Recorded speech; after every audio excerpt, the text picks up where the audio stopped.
All right. Can y'all hear me okay? Let's set the record straight just to begin with. There is no one person who ever does anything good alone. Am I right? We do this together. We do all of this work together. I get a little embarrassed sometimes because I know I'm taking credit for the work that many other people do. And I just want you to know how much I appreciate. You know what? I'm even going to stop there. I want to say something in the way of gratitude. And forgive me for stumbling because this was not part of anything I would have prepared. But I see you all. I see you. Do you see me? Yeah, I see you. I see each and every one of you. I see people who stood by me when I was going through hard times. I see people who I know believed in me and believed in each other when Seattle has struggled and gone through hard times. I see you. Do you see me? Yeah, I see you. And I so appreciate you. I appreciate the opportunity to still be here today because I might have been actually pushed out of this city by some of the things that I wanted to stand up for. I might have been pushed to move to another place, and I was able to stay because of you. I see you. Do you see me? Yeah, I see you. I see you, and I appreciate you. There are so many ways in which we walk through this world together. Side by side, sometimes mind by mind, far away but still together. I see you and I appreciate you, and I'm so thankful that I'm still part of the Seattle family. And honestly, it's because of you. So I wanted to just share gratitude and say thank you. Thank you for allowing me to stay in your family, to stay in this space, to be part of this journey with you. I see you. Do you see me? I know that's true.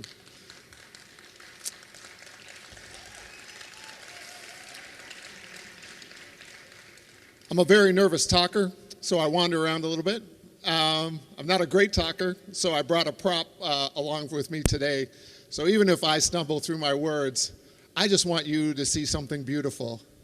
So I put together some images of art, street art, and images for you to share and look at and see. And you don't have to remember anything I say. Just see what these images mean to you, how you take them in and how you appreciate them. It's also my thank you card to you, a thank you card of images of the beauty and struggle and hard work that is the kind of work we do every day. So if you don't mind, I'll start that now.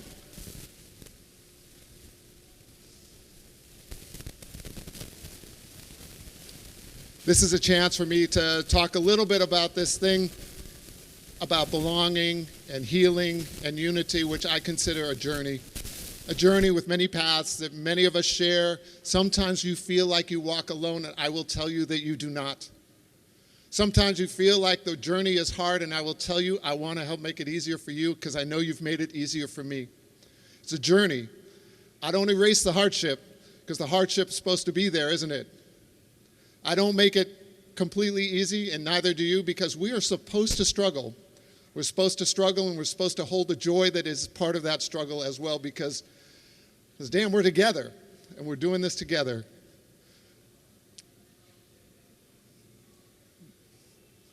This is a journey that has beginnings way before any of us have been doing this work, right? This is a journey that goes on and transcends time. This is a journey full of pain and struggle. This is a story of this country. This is a story of oppression. This is a story of hardship, and it's also a story of incredible power and joy. This is a journey that we play a small part in this moment in time, but this is a journey nonetheless that maybe makes time less meaningful, that maybe in some Sankofa way, time, the past, the present, and the future, they join together in this moment because it is all of that. That is a part of this journey. That is where we are. That is where we are going. On that journey, I learned things. I try to keep learning things. I learned things like, for instance, that the way we think about issues like racism have to be understood more clearly. I've learned not to talk about differences in healthcare based on race because I'm supposed to be a doctor, and I know that there's no biological sense to that. I'm learning that the differences we see, the hardships we see, they are based on racism, not race. Racism, not race. I'm learning. I'm trying to learn as I go along in this journey. I try to understand things, and I want to share a few of them with you because I try to get a better sense of what I know and what I understand through that journey. I'm also learning not to forget. Not to forget that that journey carries with it desire sometimes for people to stop remembering, to erase a past, to cover over something that was important somehow just a couple of years ago and somehow forgotten even today. It's hard to remember sometimes. It's easy to forget sometimes, and yet our task, our job, even in this moment, even in this part of this journey, is to continue to remember why we're doing this, why we're here, why it was important and will be important tomorrow. I'm learning with you all, and I'm trying to be on this journey with you. It's hard sometimes because we talk in different directions. We understand things in different ways. We see things sometimes differently, and that's okay, isn't it? I have a journey, I have a story, you have a story, you have a beautiful story, you have a narrative that is part of your life. We all have narratives and stories, and they're all valuable, and they're all real. There is not just one story. There is a multitude of stories. They are our stories, and they're all real. We also sometimes get caught up in the ways in which, I don't know, I guess I'll call it scarcity. Maybe I'll call it zero-sum game thinking. We think in order for us to advance, someone else has to not advance. Someone else has to lose in order for us to win. That is a construct of a time that needs to die and go away. That is not who we are. We have multiple voices and multiple stories, and they're all valid, and they do not denigrate each other's. They do not take away from each other's, because we are part of a journey together. I see us, and I understand us, and in the times when I get confused, when I feel a little lost, when I try to wonder where I'm going and who I am, all I need to do is look into the eyes of a young person who is both asking and answering a question, a young person who is trying to bring me along on their journey of brilliance of youth, that have the eyes that are clear on the future, understand exactly where we need to be going, and know that we are part of something that needs to ask us to do something for our future. I understand where I'm going sometimes just by looking at somebody who hasn't even been there yet, but they know exactly what they're doing because they're on that journey. It's beautiful. It's powerful. There's clarity. And there's an understanding through the eyes of young people about how we should be walking in the world and who we are actually and truly and undeniably accountable to. And let me tell you something, it's not on your lanyards. It's in your hearts and in your souls. I'm learning. I'm trying to learn. I'm trying to grow as we go along. I'm trying to see ways in which our world needs to change in order to understand how we move better together, faster and stronger. I see in us a power and a beauty that's amazing. We are people who have experienced pain. We've had hardships on our journey, but those hardships, those traumas, that pain does not define who we are. I'll say that again because I think I really want you to hear this. Our pain, our journeys, our hardships, they do not define who we are. We are beautiful. We are beautiful people. We are brilliant, amazing, beautiful people. We have a story to tell, we have a gift to share, and we are absolutely brilliant. There's no way that the hard things that we face in our lives are the things that define who we are, because there's just so much more to us than that. We're on a journey together. And part of that is for us to keep learning. Let me tell you something else I'm trying to learn. I'm trying to learn how not to talk about this work of anti-racism and social justice in terms of narrowing gaps. I am so tired of talking about justifying the way racism shows up in our world and talking about narrowing gaps. Narrowing gaps is so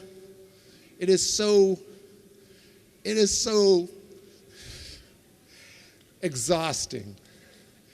It is a term that means that somehow I am only going to be as good as I possibly can be when I'm compared to someone else's as good as they possibly can be. Does that make any sense? Where in the world is there space for us to see our fullest selves, to see ourselves blooming in every possible way? Where does my brilliance show up that yours might not be? How do I ever want to compare myself only to the best that some majority number of populations can achieve? Can we stop the talk about gaps? Can we stop talking about the goal of narrowing gaps and eliminating disparities and talk about lifting up the possible, for thriving, for ability, for doing things that have never even been thought of before, that so bust any chart that I could ever show you because they're coming from a different kind of brilliance. Do you feel me? Does that make sense? If you want to talk about a gap to describe where we are today, okay. but do not talk about narrowing a gap as a goal, because that goal is rooted in oppression, and we need to move beyond that. I'm still learning about how so many of us see the world so differently, how there's beauty in our vision, how each of our perspectives continue to allow us to grow by noticing how somebody else notices something, not by trying to make it fit to my frame, not by trying to make it understandable in some language that's more comfortable to me, but actually noticing that that perspective is a beautiful perspective. I'm trying to learn. Are you learning with me? Is this a journey that we're on together? I feel that.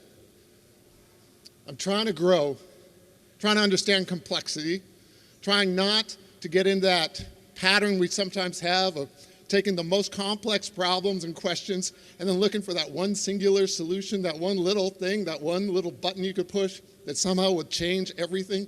Our world is complex. I embrace that complexity. I think it's beautiful. I think it's amazing the way complexity comes together, how differences show up, how you cannot describe me by one thing. You cannot name my identity, although my identity shows up in every aspect of your life, but you do not get to describe me. I'm much more complex than that. You are too. And I love that. I want to learn more about your complexity. That is part of this journey in my view. We're growing and we're learning and we're coming together on this journey, and I think it's important for us to understand how each step of that really helps us to change and grow. I'm also trying to point at the screen, but sometimes we had this really well worked out, but I'm not really signaling quite the way I should. I just think that when we start to think on a more complex level, the possibilities for each of us starts to show up in a different way, and the community that we build together then looks a little bit different, a little bit richer, a little bit more beautiful, a little bit more dynamic. The possibilities grow, and suddenly we start to feel different about what we can do and see around us. I start to understand that I'm part of something, that I have a small contribution, that you have a small contribution, and that some of that makes us all so much better along the way. I'm learning and I'm seeing how we have a history full of pain and hardship. We have a history of trying to erase the possibilities for growth and advancement in some of our communities, that we have tried through conflagratory processes by violence to actually hold people down, especially in our black and brown communities, through racism to try to keep people from experiencing the wealth of this country that everyone should be able to experience. And it's not just on those days when a village is burned down, when a community is destroyed. It's also on those days when someone can't get a fair rent, when someone's housing value is changed, when someone isn't able to participate in this communities in the same way that they should. It is not just the fiery moments that define the hardships that we face. It is also the day-to-day battles that each one of you fights to make sure that our neighbors, that our communities have equity and opportunity within them. I'm trying to learn about the intersections, about the ways in which those who are most hit hard by issues of socioeconomic deprivation and cultural deprivation and racism are also the ones who are hit the most hard by environmental change, climate change, and the effects of the harm that we're doing to the very air that we breathe. I'm trying to learn, y'all. I'm trying to grow. And I'm growing with you because you are my teachers. I think about the spaces and places where we think and the ways in which we express ourselves, and I remember that people have been doing this before us, that this is not just a brand new journey we're on, that there have been people who've been speaking up and speaking out about justice for a long, long time, for generations, that there are journeys we're going to have to walk again, fights we're going to have to fight again, and that's okay because we're doing it together, aren't we? And we've been doing it before too, and we know how to keep doing that. I'm learning, y'all. I'm learning how to point at the screen better. I'm also learning about the ways in which we owe the education to our young people, about the battles that we fight to make sure that every school has a space to learn and understand and see themselves in the stories that surround them. That is a right. That is a right that we have every right to fight for. That cannot be denigrated, erased, taken away by laws or practices at any place in any part of this country, because if it's happening there, it's happening everywhere. I'm trying to learn. I'm learning about the rights that each of us have and the importance of standing up for the rights of women and the reproductive rights, the rights of women to be seen and known and understood and share in the power, own the power as far as I'm concerned, because I come from a clinic that's named after women, that's been lifted up by women and held by women for generations. I'm trying to learn. I'm trying to grow in this space when murdered and missing Indigenous women are affected every single day by a society that doesn't want to see, that doesn't want to recognize or understand. These are things we all need to be learning together. These are ways in which we all need to be growing together. I'm learning about how, as we work through these systems and try to change them, they're not actually small, broken parts in these systems. These systems are working exactly as they are designed. That means our strategies have to be really, really different. We can't walk into a space and say, I'm just going to fix this one piece. We can't walk into a space and say, I'm just going to address this one issue. They're working exactly, precisely, completely, and thoroughly as they are designed, which means we have to have different strategies to undo them. As I learn about those things, I also understand that in each and every day, each of you you're working hard, you're doing hard things, you're trying to compete, you're trying to stay in these games. The world is trying to rush you through every part of the things that you're trying to do for yourself and for your families and for the ones you love. I feel like time is weaponized. Time is weaponized against social justice. Time is weaponized against doing what's right. Time is weaponized against us standing up and speaking for what's right, and against us taking a break and breathing and finding our centers again and understanding and knowing ourselves in the way that we know.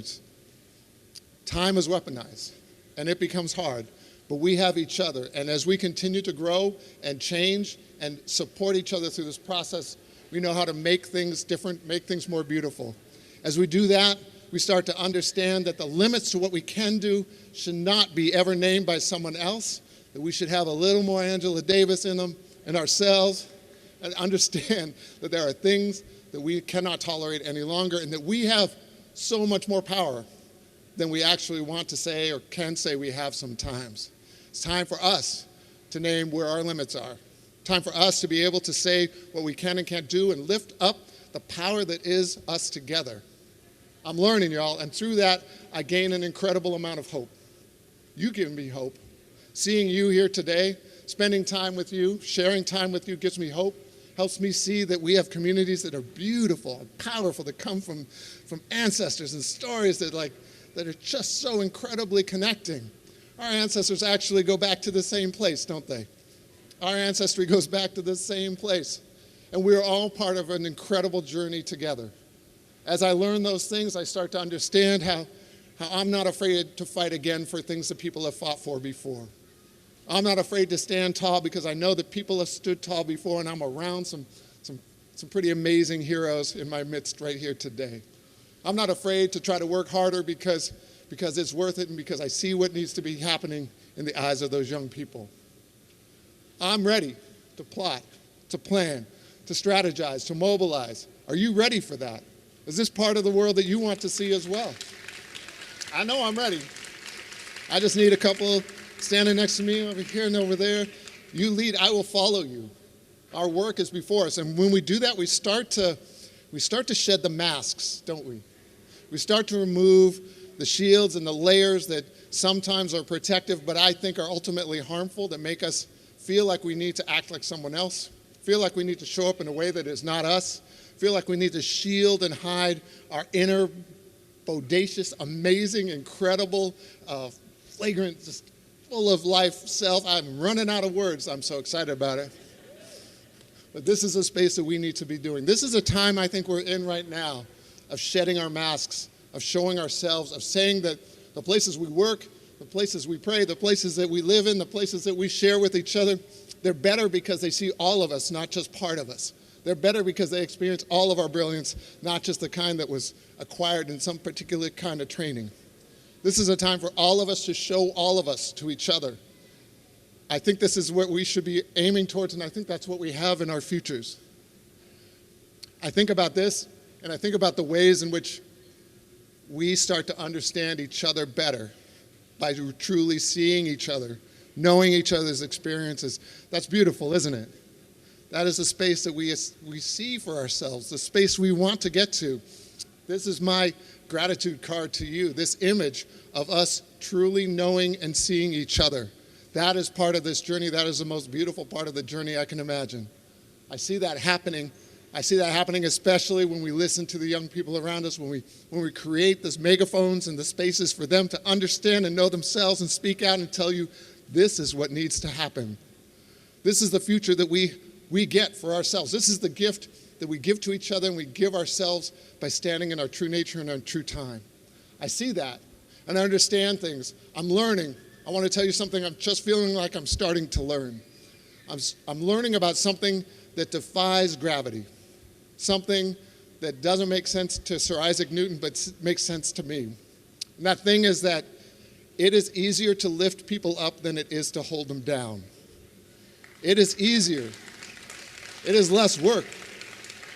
It is just plain better, but it's also easier to lift people up than to hold them down. Oppression is hard work. You know why you're tired partly? Because you're part of an oppressive society. You know why you're tired? Because you're fighting against the oppression that is around you every single day. It's easier to lift someone up than it is to hold them down. And that's the strength that we need to draw from. I told you I'm trying to learn. I'm doing my best to learn. And when we start to learn together, we create a sense of belonging, of connectedness, a sense of value and how our power is shared, and how beautiful it is to know somebody who sees you, to see somebody who looks like you, to create a space for someone to see someone else and be connected across that spectrum. I'm learning, y'all. I'm trying to learn. And I learned my most important lessons from community. The connectedness and the strength and the voice of community that allows us to understand sometimes how to see through the bureaucracy, the complications, the challenges that face us every single day. The power of community, that's what a lot of you have taught me about. The understanding that it is through the voice of community that the best answers, the best solutions, the best practices, the best outcomes are always going to come. As we learn together on this journey, we start to create something kind of like wisdom, right? Something that's different than something in a book, something that's a little bit different than a bar chart or a graph, something that's deeper and more meaningful, something that comes from a grandmother's blanket or maybe from a time when you heard somebody say something and you said, Ashe, I know that's right. We're learning, we're gaining wisdom, and we're sharing it together. This journey is important because there's this ultimate goal that we all want to see. A time when people know and love themselves and have a sense of belonging that radiates and shines out across our communities. A time when our brilliance is a strength, where our abundance is seen, and where we're measured by the things we can do instead of by the things we can't. We're not measured by our barriers, but by our possibilities.